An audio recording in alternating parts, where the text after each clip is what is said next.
Canada 1992. Deux hommes masqués et armés font irruption dans une maison. Le mobile de l'agression est le vol, mais le cambriolage dérape. Ward Maracle, 54 ans, est grièvement blessé d'une balle dans la tête. Une enquête longue et difficile et un relevé d'empreintes seront nécessaires à la police pour identifier les criminels. 911 emergency.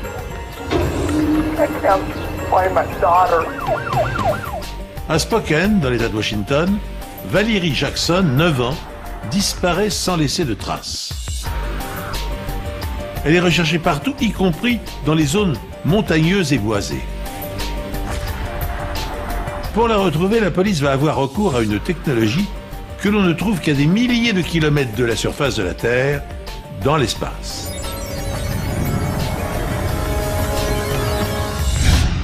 Bonjour, je suis heureux de vous retrouver pour ce nouvel épisode des Enquêtes Impossibles. Si de futurs malfrats suivent cette émission, j'espère qu'ils réfléchiront à deux fois avant de passer à l'acte. En effet, depuis une trentaine d'années, toute une batterie de nouvelles technologies est mise au service de la police scientifique. Autopsie, recherche d'empreintes digitales et d'ADN, analyse vocale, reconstitution faciale, microscope électronique, études balistiques et informatiques, identification des matériaux grâce au spectromètre de masse. Ces outils très sophistiqués permettent de voir l'invisible et de comprendre l'inimaginable. Voilà tout de suite notre première enquête. Le territoire Mohawk de Thayendanegea est une petite communauté située à environ 2 heures à l'est de Toronto, au Canada. Elle a été fondée il y a plus de 200 ans par des Mohawks partis de l'État de New York pour venir s'installer ici. Les maisons et les paysages ressemblent à ceux de n'importe quelle autre agglomération d'Amérique du Nord, mais les liens du sang sont particulièrement forts chez les Mohawks.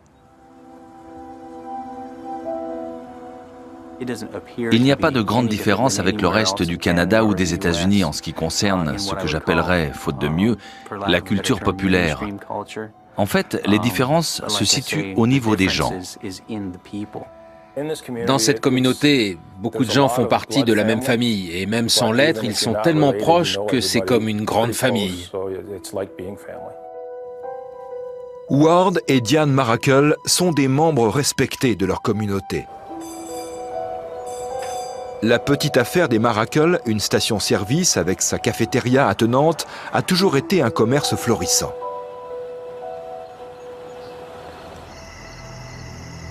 La nuit, chez eux, ils gèrent aussi un service d'encaissement de chèques pour ceux qui n'avaient pas de carte bancaire. Tout le monde connaît Ward et Diane. Les commerces du coin aussi. Tout le monde est en contact avec eux. Ce sont vraiment des gens bien. Pendant la période de Noël, les résidents de la réserve font la fête, exactement comme n'importe quelle autre communauté. Avec des Pères Noël, des guirlandes de Noël et des prières de Noël.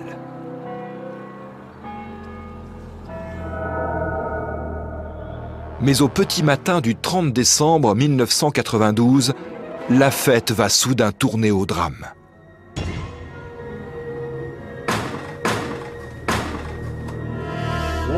Ward, hé Ward, faut qu'on parle. Juste avant l'aube, 2 hommes masqués et armés pénètrent dans la maison des Maracle. Ward, on arrive.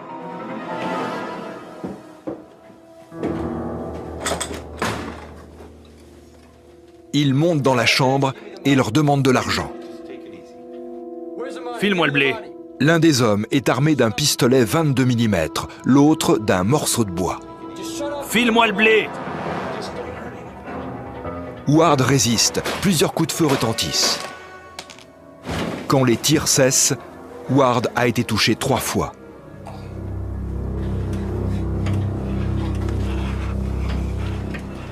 Le second cambrioleur entraîne la femme en bas. Craignant pour sa vie, celle-ci lui remet l'argent qu'elle a sous la main, soit $10 000 en liquide. les cambrioleurs prennent la fuite. We've got a shooting down here on the reserve. We'll need an ambulance. Please hurry. Okay, man. Ward Maracle est aussitôt conduit à l'hôpital avec une balle dans la tête. Il doit être opéré d'urgence.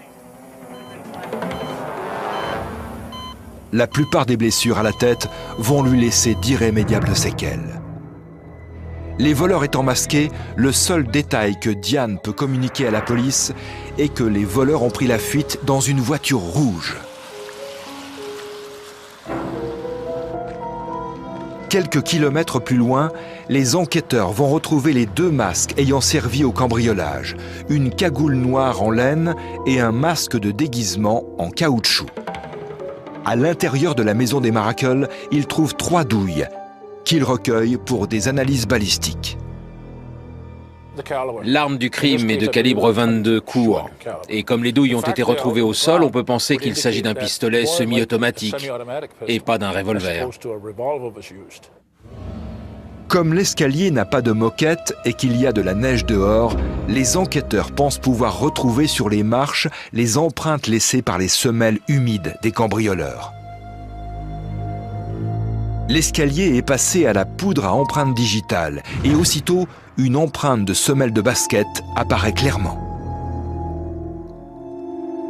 À l'extérieur de la maison, les experts légistes vont identifier une série d'empreintes de pas qui, ils l'espèrent, vont les guider sur la piste des criminels. En pleine période des fêtes de Noël de l'année 1992, les résidents du territoire Mohawk de Thayendanegea apprennent la terrible nouvelle. L'un de leurs concitoyens les plus respectés, Ward Maracle, vient d'être la victime d'un crime insensé. Les crimes étant rares dans cette bourgade indienne de 2600 habitants, chacun est sous le choc. Le mobile de l'agression est le vol. Sous la menace de leurs armes, 2 hommes masqués ont dérobé $10 000 dans la maison d'un couple. Tandis que les amis de Ward Maracle retiennent leur souffle, espérant qu'il survivra à ses blessures, les enquêteurs analysent les indices qu'ils ont collectés. 3 douilles de calibre 22 long rifle, des masques et des empreintes de pas imprimées dans la neige. Même incomplètes, les traces de semelles peuvent se révéler très bavardes en indiquant un début de profil physique des suspects. Les signes de pression donnent aussi des indications sur leur déplacement. Marchaient-ils ou couraient-ils? Ont-ils marqué des pauses? On distingue 2 types de bases de données d'empreintes de chaussures. La première est à usage exclusif des enquêteurs. Elle est constituée de traces relevées sur des scènes de crime. La seconde, communiquée par les fabricants de chaussures, contient les empreintes des semelles de tous leurs modèles mis sur le marché. En 2007, l'agence de police scientifique britannique les a consignées dans un fichier informatisé. Ça a été d'abord un immense choc. On ne pensait pas qu'une telle violence pouvait se déchaîner dans une communauté comme celle-là.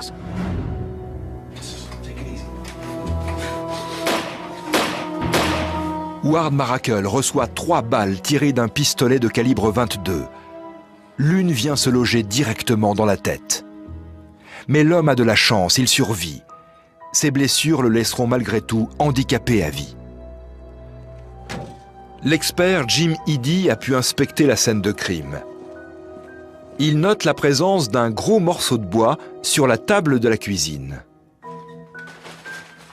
Et Diana Maracle a justement déclaré à la police qu'un des cambrioleurs tenait un morceau de bois pendant l'agression.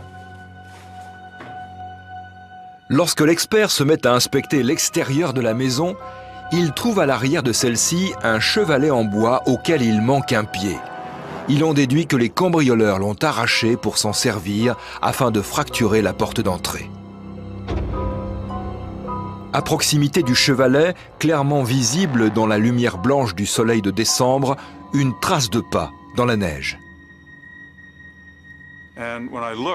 Quand j'ai vu les traces de pas dans le périmètre du chevalet, ça m'a convaincu que quelqu'un était allé derrière la maison pour prendre le chevalet et en arracher le pied.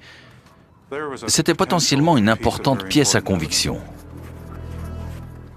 Jim Eady comprend qu'il doit agir vite avant que la neige ne fonde et que d'autres personnes viennent piétiner la scène de crime. Il commence par photographier les empreintes. Ces clichés pourront être utiles, particulièrement si, pour une raison ou une autre, il ne parvenait pas à mouler les empreintes. Il court ensuite jusqu'à son camion où il prend du matériel de moulage.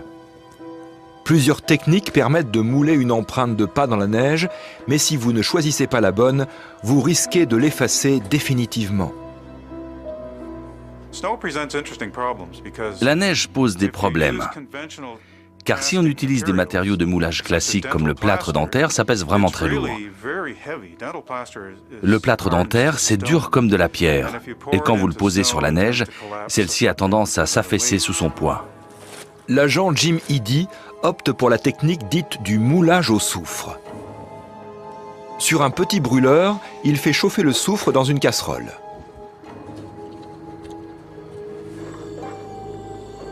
Au bout d'une quinzaine de minutes, la poudre se transforme en liquide brun qu'il faut alors laisser refroidir jusqu'à ce qu'il atteigne la température juste avant le seuil de cristallisation.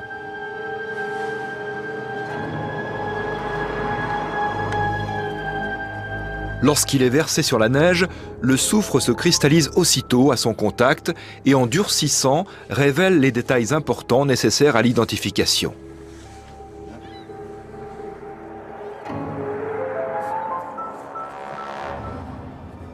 L'empreinte révèle que la trace a été laissée par une basket de taille 41.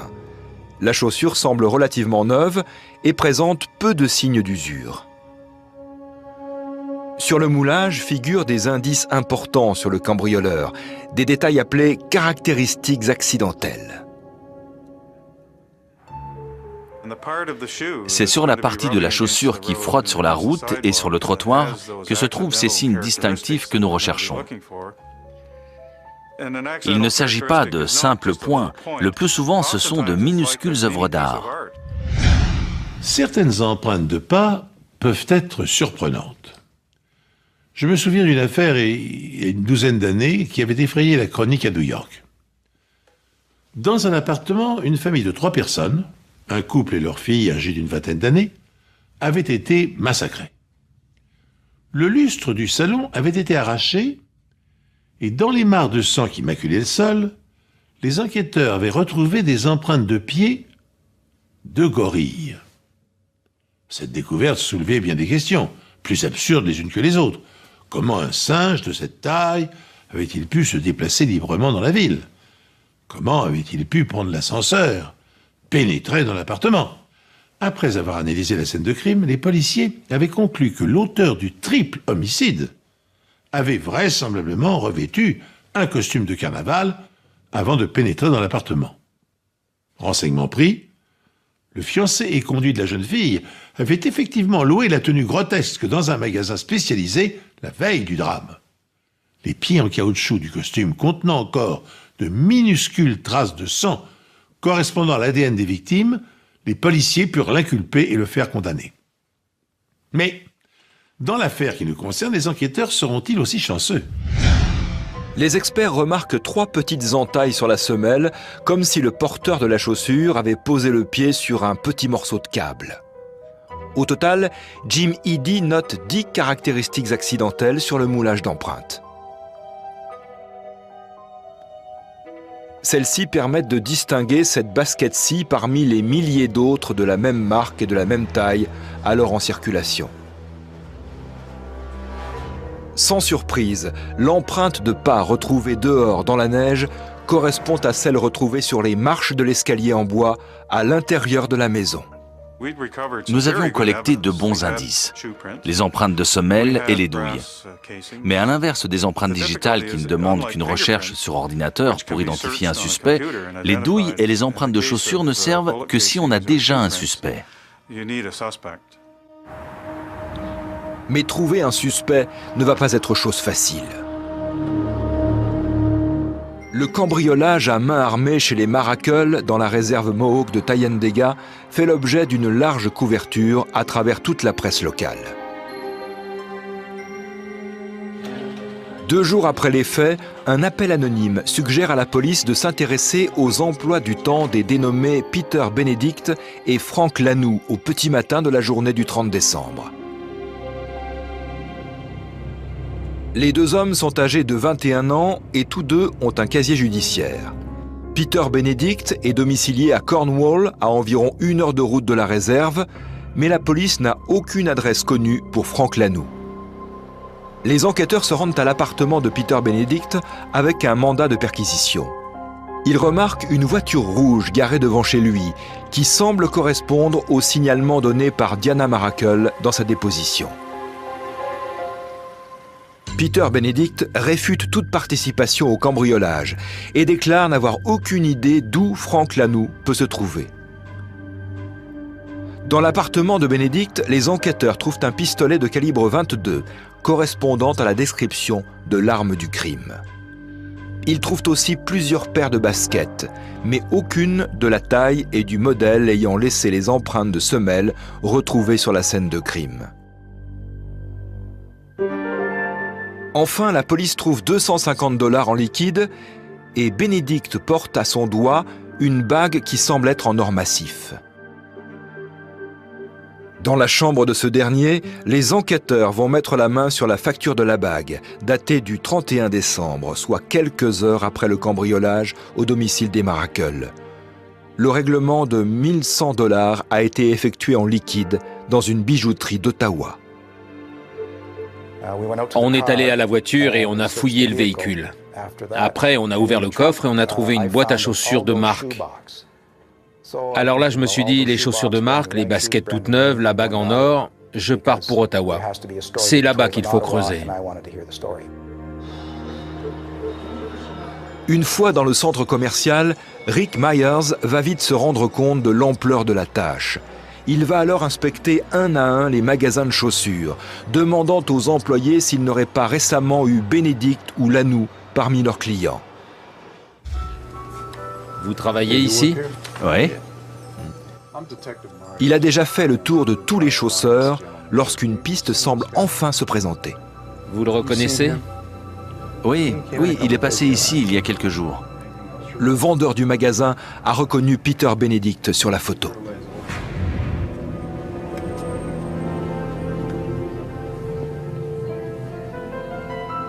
Il déclare lui avoir vendu une paire de chaussures de course quelques jours plus tôt. Il se souvient aussi que Benedict est parti directement du magasin avec ses baskets neuves aux pieds et qu'il a laissé les vieilles sur place. Il a remis ses vieilles chaussures au vendeur pour qu'il les jette et il est reparti avec les neuves. J'ai demandé au vendeur s'il était possible de les récupérer, mais il m'a répondu que non, que les poubelles étaient vidées tous les vendredis. J'ai insisté pour qu'il aille quand même jeter un œil, parce que c'est toujours mieux de vérifier, particulièrement quand vous sentez que vous êtes à 2 doigts de toucher au but. Heureusement pour les enquêteurs, les poubelles sont encore là. Et dans la benne, le vendeur a pu récupérer la paire de baskets abandonnée par Benedict.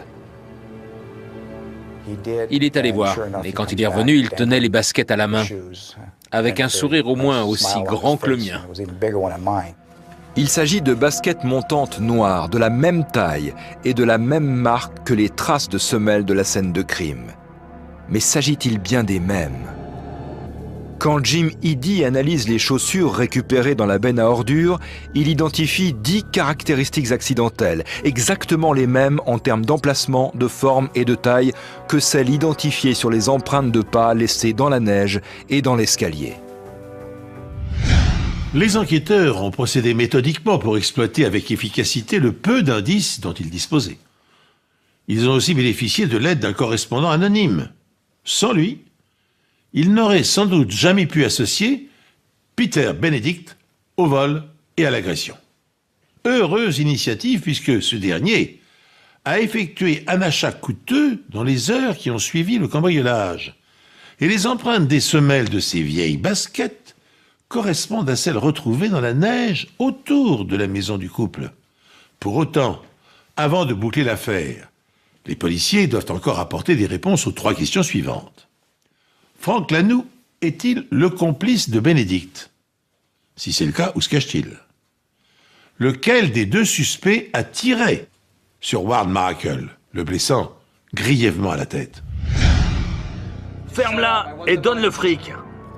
Les masques vont-ils permettre de savoir lequel des 2 a pressé sur la détente?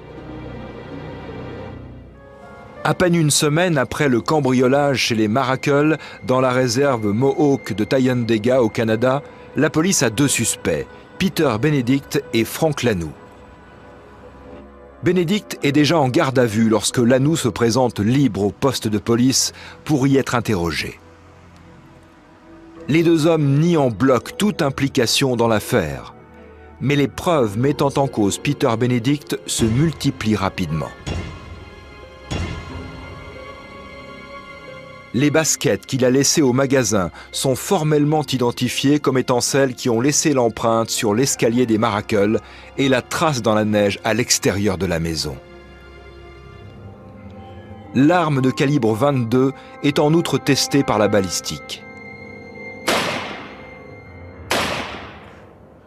Ce pistolet est un Beretta modèle 950B. C'est un pistolet semi-automatique de calibre 22 court. C'est vraiment le plus petit calibre qu'on puisse trouver sur des armes de poing. Il ne paie pas de mine comme ça. C'est juste un 22. Mais ça vous tue quelqu'un aussi facilement que n'importe quel gros calibre.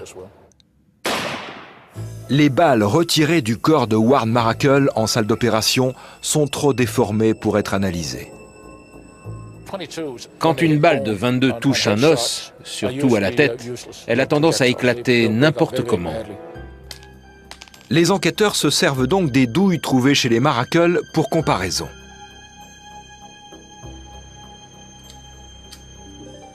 L'arme de Benedict est testée dans le laboratoire de balistique. Lorsqu'on appuie sur la gâchette, le percuteur frappe l'amorce qui allume la poudre, propulsant la balle à travers le canon. Dans le même temps, les douilles usagées sont éjectées vers l'arrière avec la même force. Tout comme la balle est marquée par son passage dans le canon, la douille porte les traces laissées par les mécanismes de tir et de chargement de l'arme dont elle a été éjectée. Les marques laissées par un percuteur sont aussi uniques que des empreintes de doigts. Et les marques de percuteurs identifiées sur les douilles issues du test de tir réalisé avec le pistolet de Benedict sont identiques à celles des 3 douilles retrouvées au domicile des Maracle. Au final, c'est toujours l'observation, l'habitude et l'expérience qui permettent d'arriver à une conclusion. Et en l'occurrence, ce que j'ai vu et ce que mes prédécesseurs ont vu disait « Oui, ces douilles proviennent de balles tirées avec cette arme et aucune autre ». Sur les billets retrouvés dans l'appartement de Peter Benedict figurent des numéros écrits à la main dont la graphie correspond à l'écriture de Diana Maracle. Dans la voiture de Peter Benedict, les enquêteurs vont bien sûr retrouver ses empreintes côté conducteur, mais ils vont surtout retrouver celles de Franck Lanoux du côté passager. Dernier défi pour les enquêteurs, déterminer lequel de ces 2 suspects est l'auteur des coups de feu.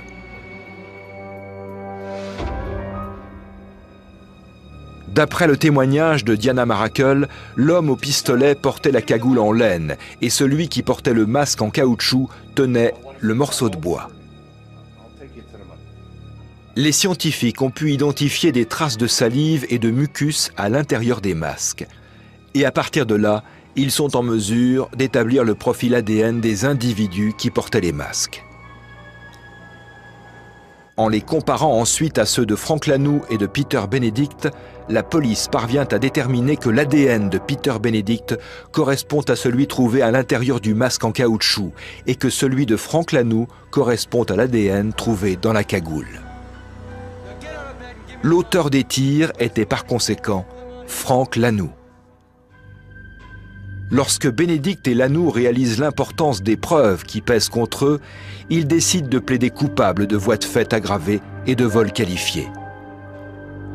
Ils sont chacun condamnés à 6 ans d'emprisonnement. Ward Maracle finira par récupérer de ses blessures après une longue et difficile rééducation. D'après les rapports publiés, il souffrirait encore des séquelles de sa blessure par balle à la tête. Diana et lui vivent et travaillent toujours dans la réserve Mohawk. Mais il refuse toujours de revenir sur ce qui s'est passé au matin de cette journée du 30 décembre 1992.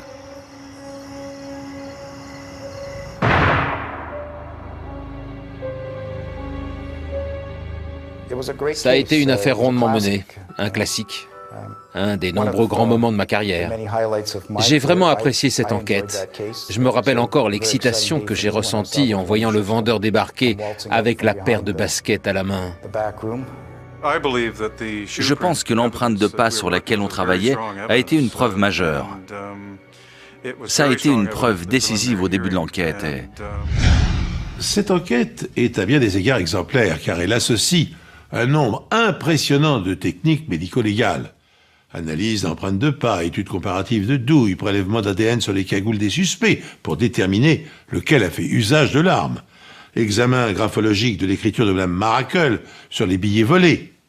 Néanmoins, si cette démarche scientifique ne s'était pas accompagnée d'une enquête policière traditionnelle, appel à témoins, perquisition, interrogatoire, les malfrats n'auraient sans doute jamais pu être appréhendés. Il est ainsi réconfortant de penser que pour remplir leur mission avec efficacité, les Sherlock Holmes, les Hercule Poirot ou les commissaires Maigret d'aujourd'hui ont ajouté à leur talent ceux des experts en balistique, des biologistes et des spécialistes en empreintes de pas. Peut-être avez-vous lu avec émotion Le choix de Sophie, le chef-d'œuvre de William Styron. Ou avez-vous été bouleversé en voyant son adaptation au cinéma avec Meryl Streep dans le rôle principal? Alors dans ce roman, Sophie, une jeune femme qui a survécu à un camp de concentration, a été confrontée à un choix insupportable. Décider qui, de son fils et de sa fille, aurait le droit de vivre. L'affaire dont je vais vous parler maintenant semble s'inspirer de ce dilemme. Mais la noblesse des sentiments de Sophie ne sera pas au rendez-vous. Et l'horreur qu'elle inspire hantera vos nuits. Spokane est une ville dynamique de la région du Nord-Ouest Pacifique. De nombreuses familles choisissent de s'installer à Spokane Valley, à quelques kilomètres à l'est. Cette ville abrite de bonnes écoles et le taux de criminalité y est très bas. On s'y sent en sécurité. C'est ici que vivent Brad Jackson et sa fille Valérie, dans une maison qu'il partage avec les parents de Brad. Jackson élève seul sa fille, car sa mère, Rosanne, a mystérieusement disparu 7 ans auparavant. Elle avait des problèmes de drogue. En octobre 1999, Valérie vient d'avoir 9 ans. C'est une élève éveillée de CM1. Elle fréquente l'école élémentaire McDonald, située non loin de chez elle. C'était une petite fille pleine de vie. Si des enfants se disputaient, elle s'en mêlait pour essayer d'arranger les choses. C'était une enfant merveilleuse. Elle n'avait jamais de problème. Le lundi 18 octobre commence comme une journée ordinaire, jusqu'à ce qu'un événement dramatique se produise. My location of your emergency. I can't find my daughter. Okay, how old is she? 9. Okay. She didn't go to school today? No, we're just getting ready to go, and she went outside to play for a while because she was done early. And I can't find her. She's a white female? Yes, little redhead. Jackson dit que sa fille jouait avec le chien dans le jardin à l'arrière de la maison, pendant qu'il s'occupait de la lessive au sous-sol.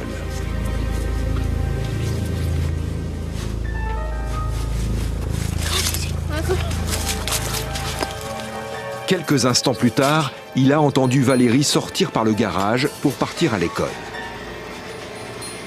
Ensuite, il l'a entendu devant la maison.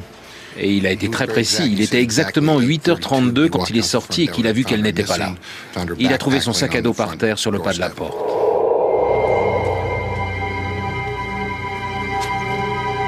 Valérie? Allez Valérie, où es-tu? Il cherche désespérément sa fille dans tout le voisinage, avant d'appeler la police. Okay, what is she wearing? She's got blue jeans with a dark blue down the side, purple socks, coat bright pink, with I think there's like little blue flowers on it. La police se mobilise, ainsi qu'un grand nombre de voisins. Je suis arrivée chez moi à 9h. Et 5 minutes après, ma belle-mère m'a appelée pour me dire qu'une petite fille rousse avait disparu à Blossy. J'ai compris tout de suite qu'il s'agissait de Valérie. Alors je me suis précipitée là-bas. Brad était devant sa maison. Je l'ai pris dans mes bras et je lui ai dit « Viens, on va la chercher ». Normalement, quand un enfant disparaît, on le retrouve dans la maison ou chez un copain en train de jouer. Et ça arrive dans les 45 minutes qui suivent ou 1 heure après, au maximum. Mais la petite fille est introuvable. La grand-mère de Valérie lance un appel à la télévision pour qu'elle revienne saine et sauve. S'il vous plaît, qui que vous soyez, rendez-la nous saine et sauve. Valérie, nous continuons de te prendre dans nos bras et de t'embrasser tous les soirs, même si tu n'es pas à nos côtés. Alors que les recherches se poursuivent, les voisins se mettent à appeler la police pour leur fournir des pistes. Malheureusement, aucune de ces pistes ne se révèle concluante et l'inquiétude envahit peu à peu ce quartier paisible. Tout le monde avait peur. On ne laissait plus nos enfants aller à l'école tout seuls. On ne voulait pas qu'ils disparaissent à leur tour. Depuis que Valérie Jackson s'est volatilisée, un vent de panique souffle sur la petite ville de Spokane Valley. Les parents interdisent à leurs enfants de sortir seuls et redoublent de précautions. La fillette de 9 ans a-t-elle été enlevée et est-elle détenue quelque part? Ou a-t-elle été agressée par un prédateur? Les policiers n'ignorent pas que dans ce genre d'affaires, le temps joue en leur défaveur. Chaque heure, chaque jour qui passe, diminue les chances de la retrouver saine et sauve. C'est pourquoi chacun sa affaire. On placarde des affiches sur les devantures des magasins et sur les pare-brises des voitures. On diffuse sa photo à la télévision et sur Internet. Et les journaux locaux se mobilisent pour recueillir la moindre information la concernant. En tant que parent, on se sent concerné. J'ai moi-même un enfant du même âge, et parmi les habitants, il y avait un individu en liberté qui s'en prenait à nos enfants. Il est possible que Valérie ait été enlevée par un inconnu, mais le passé de la famille Jackson suggère une autre hypothèse. Sa mère était portée disparue depuis 1992.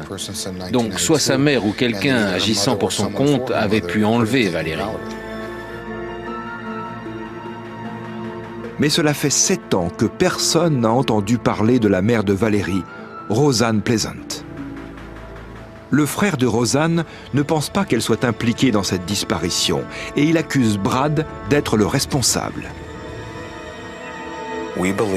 On pensait qu'il l'avait vendu à un réseau pornographique pour se faire de l'argent. Il récoltait de l'argent pour une récompense. Alors on s'est dit qu'une fois qu'il aurait obtenu une certaine somme, il pourrait très bien s'en servir pour rembourser une dette. Il avait peut-être des problèmes de drogue, on ne sait pas. La police fouille la maison des Jackson à la recherche d'indices. Il y a des taches de sang sur l'oreiller de Valérie. Brad Jackson dit à la police que sa fille a saigné du nez la nuit précédant sa disparition. La police découvre aussi une ordonnance pour des antidépresseurs destinés à Valérie.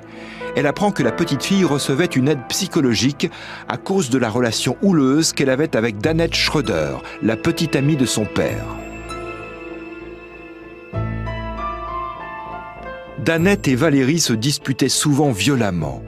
La jeune femme a suggéré à Jackson que sa fille suive une thérapie et des antidépresseurs lui ont alors été prescrits.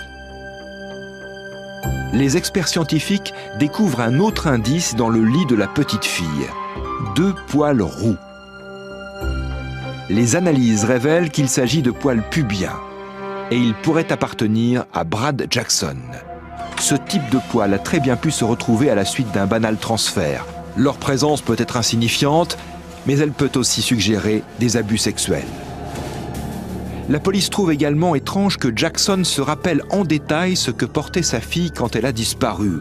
C'est en effet plutôt inhabituel dans ce genre de situation. Il savait exactement ce que Valérie portait. Il a été capable de tout décrire à la police, jusqu'à préciser qu'elle avait des chaussettes violettes. Valérie saignait effectivement souvent du nez. Pourtant, les enquêteurs ne trouvent aucun autre indice dans la maison pour corroborer la version de Brad Jackson. On n'a trouvé aucun indice dans la maison, en dehors de l'oreiller qu'elle avait taché en saignant du nez. Rien qui montre qu'elle s'était essuyée avec du papier toilette, une serviette ou quoi que ce soit d'autre. Munis d'un mandat, les enquêteurs saisissent le pick-up et la voiture du suspect. Mais aucun indice n'est découvert dans les véhicules. 2 semaines après la disparition de Valérie, les habitants de Spokane Valley organisent une veillée en priant pour que la petite fille revienne saine et sauve.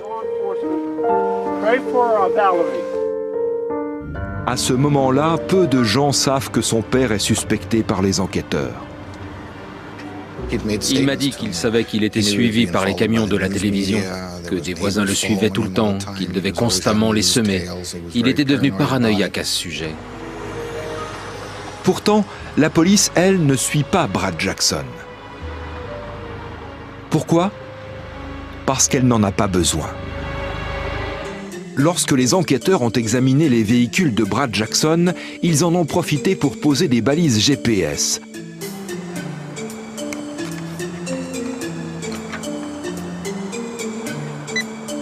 À 20 000 km d'altitude, 28 satellites de géolocalisation évoluent en orbite autour de la Terre. Chacun d'entre eux est équipé d'une horloge atomique et émet des signaux vers un récepteur GPS.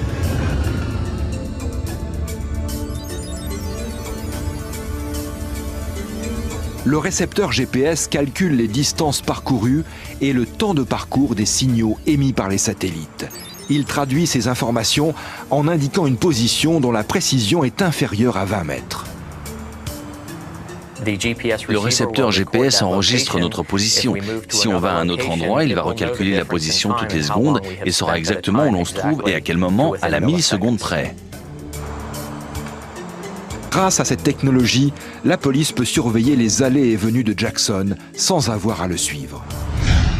En recoupant un certain nombre d'indices et d'informations, les enquêteurs soupçonnent Brad Jackson d'avoir tué sa fille. Rosanne, l'épouse du suspect, a mystérieusement disparu elle aussi 7 ans plus tôt, et son corps n'a jamais été retrouvé. Valérie Jackson et Dalet Schroeder, l'ex-compagne du suspect, entretenaient des relations conflictuelles à tel point que cette dernière avait exigé de la fillette qu'elle prenne des antidépresseurs. Plus incriminant encore, des taches de sang et des poils pubiens ont été retrouvés sur l'oreiller et les draps de la petite disparue. Mais ces éléments sont insuffisants pour étayer une accusation. C'est pourquoi les enquêteurs placent un mouchard sur le véhicule de Jackson. C'est un système satellitaire de géolocalisation GPS. Ainsi sont-ils maintenant capables de suivre ses déplacements à son insu. Afin de provoquer une réaction de la part de Jackson, un inspecteur décide de prendre un risque calculé. Il lui dit que de sérieux soupçons pèsent sur lui. Ce subterfuge va-t-il porter ses fruits ? Je ne savais pas s'il l'avait enterrée, mais vu qu'on ne l'avait toujours pas retrouvée au bout d'une semaine, j'ai tenté le tout pour le tout. Si elle n'était pas réapparue après autant de temps, il y avait de fortes chances qu'elle soit enterrée quelque part. L'inspecteur Madsen lui a dit « Nous savons que vous l'avez tuée et enterrée quelque part. Vous n'avez certainement pas creusé assez profond. Des animaux vont la trouver, la déterrer, et à ce moment-là, nous la retrouverons. » Je lui ai dit « Surveillez vos arrières, je vous ai à l'œil et je peux venir vous arrêter n'importe quand. » Et les déplacements du suspect sont également surveillés par les GPS. Jackson ne met pas longtemps à mordre à l'hameçon. Le système GPS indique qu'il a parcouru 95 km jusqu'à une zone d'exploitation forestière isolée et qu'il y est resté 44 minutes. 4 jours plus tard, Jackson se rend dans un autre lieu désert, situé à 5 minutes de chez lui en voiture, sur Vickery Road. Il est arrivé à 2h28 et 28 secondes. Et il est reparti à 2h44 et 10 secondes, ce qui fait environ 15 minutes. De là, le GPS indique que Jackson a parcouru 95 km de plus pour s'arrêter encore une fois sur le site d'exploitation forestière. Il y a des champs, des fermes et des bois.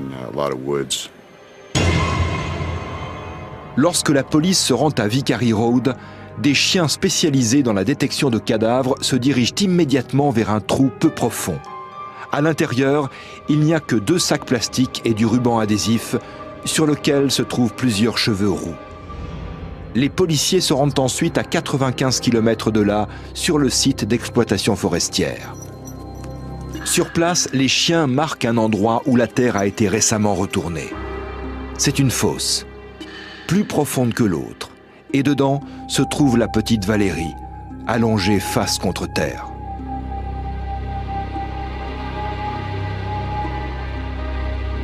Le piège des enquêteurs a fonctionné. Ils ont suffisamment effrayé Jackson pour qu'il décide de creuser un trou plus profond afin d'enterrer le corps de sa fille. Je regardais le shérif qui marchait vers moi. Il m'a regardé et m'a dit qu'ils avaient trouvé ce qu'ils pensaient être le corps de Valérie. Et je me suis effondré. Je suis tombé par terre. Je ne sentais plus rien, je ne sentais plus mes jambes, je ne sentais plus mes bras, rien. J'étais déconnecté. Mon esprit n'était plus là. À ce moment-là, j'ai cru mourir. C'est comme si j'étais mort. Ça faisait tellement mal. La police dispose désormais d'un grand nombre de preuves. Les sacs plastiques sont de la même marque que ceux qui se trouvent dans la cuisine de Jackson. Et à l'intérieur, il y a des traces de sang appartenant à Valérie. Les morceaux de ruban adhésif correspondent à un rouleau qui se trouve dans le sous-sol de sa maison. Et il y a des traces de pneus de la voiture de Jackson, ainsi que ses empreintes de chaussures sur le site. Toutes les preuves indiquent que c'est lui qui a enterré sa fille. Mais reste encore à prouver que c'est lui qui l'a tuée. La police transmet les sacs plastiques au laboratoire des services secrets américains. Ils utilisent la technique de métallisation sous vide, qui permet de mettre en évidence des empreintes latentes sur des surfaces non poreuses, comme le plastique. Nous sommes là pour aider toutes les agences de maintien de l'ordre d'État, local ou fédéral. S'il y a un cas d'enlèvement ou de meurtre d'enfant, même si nous sommes débordés, c'est le genre d'affaires qu'on prend en priorité. La preuve est placée dans une chambre sous vide, avec des particules d'or et de zinc. La pression dans la chambre est réduite pour obtenir un vide presque parfait. Le métal est chauffé jusqu'à ce qu'il s'évapore et aille se fixer sur les empreintes présentes. Pour prélever les empreintes digitales les plus ténues, comme sur les textiles ou certains papiers, les experts scientifiques utilisent le procédé de métallisation sous vide, employé habituellement dans l'industrie. Alors pour ce faire, ils fixent l'objet analysé dans un caisson métallique, puis créent un vide tel que les métaux, l'or et le zinc placés à l'intérieur se transforment en gaz. Alors l'or se dépose sur toute la surface de l'objet, tandis que le zinc se dépose entre les crêtes papillaires et l'empreinte digitale apparaît ainsi en négatif. Parce que, très coûteuse, cette technique reste d'un usage exceptionnel. C'est pourquoi on utilise maintenant le CrimeScope ou le Polylight des lasers qui émettent par l'intermédiaire de fibres optiques des longueurs d'onde allant de l'infrarouge à l'ultraviolet. Après obscurcissement de la pièce, les empreintes papillaires apparaissent en fonction de la variation du spectre électromagnétique. L'analyse est concluante. Des empreintes digitales sont découvertes à l'intérieur des sacs plastiques et sur le ruban adhésif. Il s'agit de celles de Brad Jackson. Le médecin légiste ne constate aucune trace d'abus sexuel sur le corps de Valérie, mais elle a plusieurs ecchymoses sur le visage et sur le nez. La façon dont elle est morte n'est plus un mystère.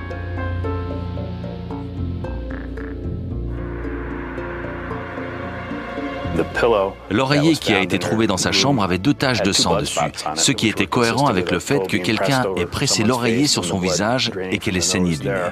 Mais le procureur ne sait toujours pas ce qui a motivé ce crime horrible. La principale question dans cette affaire, c'était pourquoi ? Il fallait convaincre les jurés qu'un père avait pu tuer son propre enfant. Étonnamment, c'est le système GPS qui va permettre de découvrir pourquoi la petite Valérie est morte.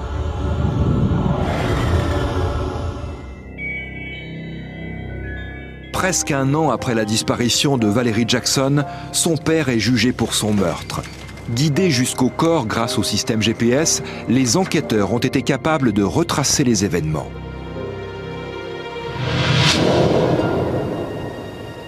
Le procureur pense que Jackson a étouffé sa fille avec l'oreiller. C'est à ce moment-là que la petite fille a saigné du nez.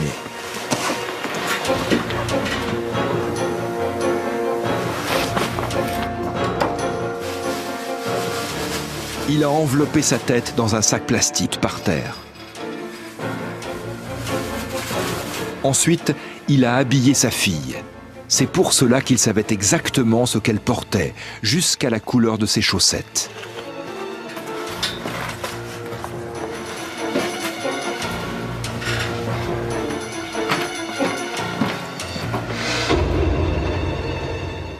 Jackson a conduit jusqu'à Vickery Road, à 5 minutes de chez lui, jusqu'à un endroit connu pour être une zone de chasse. La police ne sait pas s'il a creusé la tombe à ce moment-là ou s'il l'avait fait quelque temps plus tôt. Il est ensuite rentré chez lui et a appelé la police pour signaler la disparition de sa fille. Les déplacements en voiture du suspect ont été mis sous surveillance grâce au système GPS. Quelques semaines plus tard, Jackson se rend à 1 heure de chez lui, jusqu'à une zone d'exploitation forestière, où il reste 44 minutes, certainement pour creuser un trou plus profond. 4 jours plus tard, il retourne à Vickery Road, déterre le corps de Valérie et repart pour l'enterrer dans l'autre trou qu'il a creusé.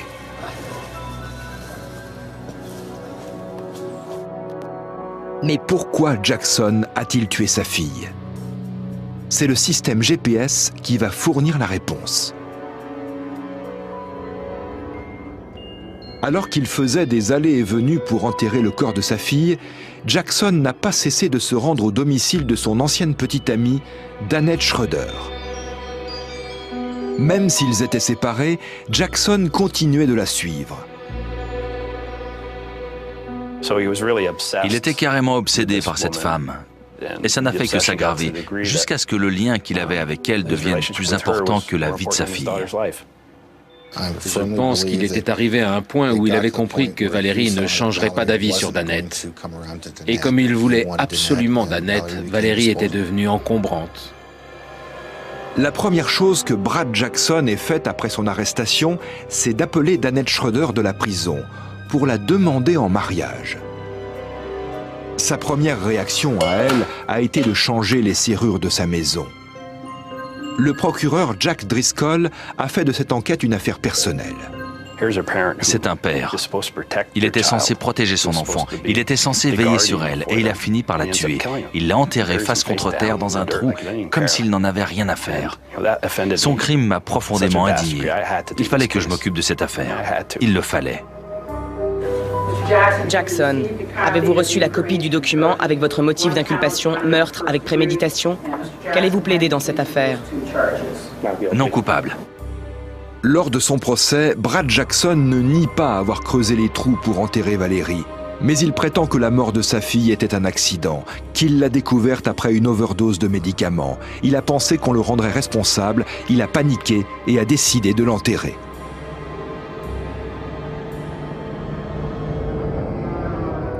Mais l'expert scientifique affirme que la quantité d'antidépresseurs présente dans le sang de Valérie était loin d'être fatale. Brad Jackson est reconnu coupable de meurtre avec préméditation et condamné à 56 ans de prison. Il aurait dû être condamné à mort, mais ça n'a pas été le cas. Je pense que n'importe quel individu qui tue un enfant devrait être condamné à mort. Il devrait cesser de vivre. J'espère qu'il ne sortira jamais de prison et qu'il nous dira où se trouve Rosanne Pleasant. Il est fort possible que Brad Jackson ait tué la mère de Valérie, Rosanne Pleasant, mais la police n'a aucune preuve. Elle avait très peur de lui. La dernière fois que j'ai parlé avec ma sœur, elle m'a dit qu'elle craignait pour sa vie. Elle a dit que Brad avait de la soude caustique. Et à quoi sert la soude caustique? Eh bien, à cette époque, Brad travaillait dans le bâtiment. Il creusait des fondations. C'est pour ça que je pense que ma sœur est enterrée quelque part, dans l'une des fondations qu'il a creusées. Les élèves de l'école élémentaire McDonald ont planté un arbre devant l'école en mémoire de Valérie. C'est maintenant un arbre magnifique et en pleine santé, comme aurait dû le devenir cette adorable petite fille. Ainsi se termine cette pitoyable affaire. Brad Jackson finira certainement ses jours derrière les barreaux. Dans son esprit sans doute dérangé, il avait mis en balance la vie de sa fille et l'amour de sa compagne. Il s'était lui-même acculé à faire un choix impossible, estimant que l'affection de Danette Schroeder lui reviendrait si sa fille venait à disparaître. Prisonnier de cette logique absurde, il est passé à l'acte. Avant l'ouverture du procès, Jim Kahn, l'avocat de Jackson, avait récusé le tribunal, le juge, les jurés, estimant que compte tenu du climat passionnel régnant dans la ville, l'impartialité de la justice ne pouvait pas être assurée. Eh bien, le juge n'a pas suivi cet argument, bien au contraire. Le deuxième jour du procès, il a contraint le jury à se rendre sur la tombe de la fillette afin que chacun puisse voir dans quelles conditions Jackson s'était hâtivement débarrassé de son corps. Invitée à témoigner à la barre, Danette Schroeder a confirmé qu'après sa rupture avec Jackson, elle avait décliné son offre de mariage. Et puis, en proie à une vive émotion, elle a quitté le prétoire précipitamment. Dès que la sentence a été rendue, les habitants de Spokane Valley ont planté un prunier dans la cour de l'école primaire où Valérie était inscrite. Ce prunier, c'est un arbre dont les feuilles virent au roux en automne, roux comme la couleur de la somptueuse chevelure de la fillette. Cette émission est maintenant terminée. Je vous remercie d'avoir suivi en ma compagnie. Je vous donne rendez-vous prochainement pour un nouvel épisode des Enquêtes Impossibles.